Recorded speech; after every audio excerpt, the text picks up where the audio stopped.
Good morning everyone. I am Gayatri Manwade, lecturer in ADFT GPW Hoodby. Today I am going to give you a session on fabric painting. This is the second session. In last session I have given you a small introduction about how to paint and what is the importance of painting, then what are the tools and equipments used for painting purpose.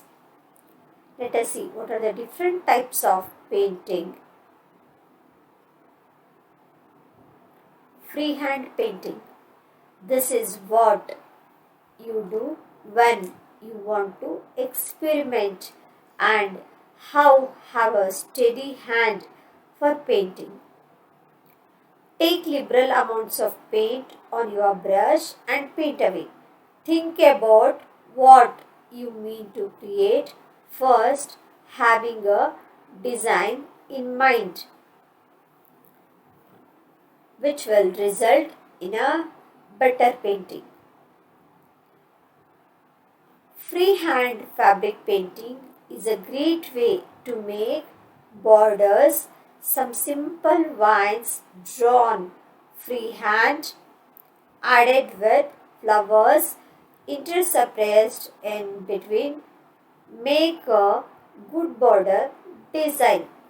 Simple know-how of shading techniques can you give your design in some depth manner. Dark shades first, then background images first. Light shades where the light falls. Follow some of these basic rules in shading with fabric painting. Layer the design with more and more lighter shading, giving the picture some detailing and dimension. So the next is dot painting. If you have a pencil, you can do this easy technique. The back end of the pencil, when dipped in a paint, can give you good dots. Earbuds get a lot of use in painting other than dot painting.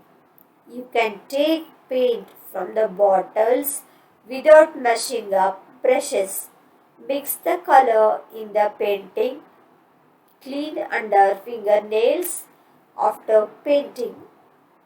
Especially an outliner which is metallic, you can create a beaded effect. Use gold and silver or any other metallic colors and create beaded embroidery like appearance on the surface of the fabric. One more technique is wet painting technique.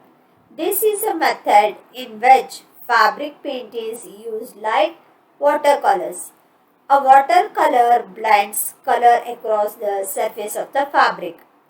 This effect is achieved by using liberal amount of water on the paint and or soaking the fabric itself. You should be prepared for the design not to have a separate outline or definition. If you wet the area near the outline, the best way out of the spreading is to wet the design only on the inside area where you want to paint it. Do not wet the area near the outline. This way your color would not spread much. One more technique, that is dry brushing technique or else dry brush painting. This is one of a number of watercolor, oil and acrylic painting technique that focus on the viscosity of the medium at hand. In dry brush, the artist uses a brush that is slightly damp and paint that is thicker than normal technically. The brush should not actually be dry, but slightly damp. It works well with old brushes and rough surfaced fabrics, particularly when the subject being painted needs broken texture, such as craggy rocks or grasses. It's important to use light hand to blot the brush before applying it to the surface. Dry brushing is a technique that used by the artist to make the paint look feathery or dry. Any brush can be used for this technique. When you do a dry brush stroke, use clean brush with no water on it. Dry it with a paper towel. Load just the tip with a little bit of paint. Now let us see how to do the wet brush painting technique as well as dry brush painting techniques. Let us start the video.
Thank you so much. I hope you all have understood how to draw and the design for wet brush painting, as well as how to create the textures for wet brush strokes and dry brush painting.